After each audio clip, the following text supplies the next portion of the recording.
Hi అండి, welcome back to my YouTube channel. నా video కనుక మీకు నచ్చినట్లయితే సబ్స్క్రైబ్ చేయండి, లైక్ చేయండి, షేర్ చేయండి అండ్ కామెంట్ కూడా చేసేయండి. అందరూ బాగున్నారని నేనైతే చాలా బాగున్నాను. ఈరోజు వచ్చేసి నేను గోరుచిక్కుడుకాయ కూర వండానండి.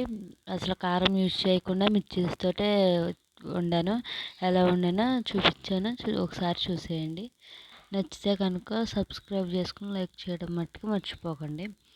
ఫస్ట్గా బాండి పెట్టేసి ఆయిల్ వేసుకుని సన్నగా కట్ చేసి పెట్టేసుకుని ఉల్లిపాయలు వేసుకుని ఫ్రై చేసుకుంటున్నాను.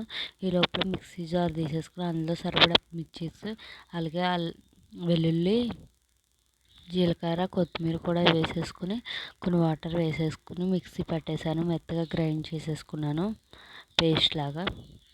నేను చూపించిన విధంగా పేస్ట్ లాగా గ్రైండ్ చేసేసుకుని పక్కన పెట్టేసుకున్నాను.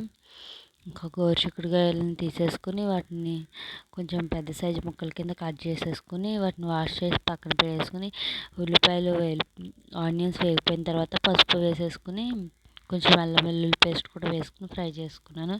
ఇంకా ఫ్రై అయిపోయిన తర్వాత ఈ పేస్ట్ని పేస్ట్ని ఇంకా ఆనియన్స్లో వేసేసుకుని ఒక 5 minutes ఫ్రై చేశాను.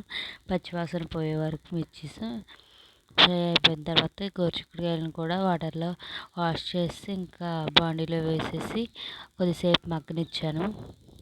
ఒక 10 minutes 15 minutes మగ్గనిచ్చాను. అవి కొంచెం మగ్గకపోతే పచ్చిగా ఉంటుందని చెప్పేసి ఎక్కువసేపు మగ్గనిచ్చి తర్వాత వాటర్ పోసేసుకున్నాను. వాటర్ పోసుకుని కొంచెం సాల్ట్ వేసేసుకున్నాను. సరిపడా సాల్ట్ కూడా వేసేసుకుని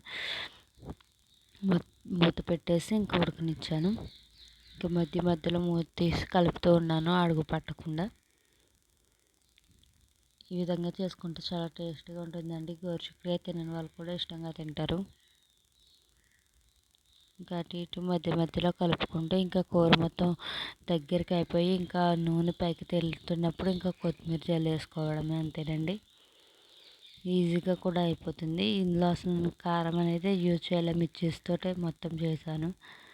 టేస్ట్ అయితే చాలా బాగుంది. ఒకసారి మీరు కూడా ట్రై చేసేయండి. అలానే సబ్స్క్రైబ్ చేసి లైక్ చేసేయండి.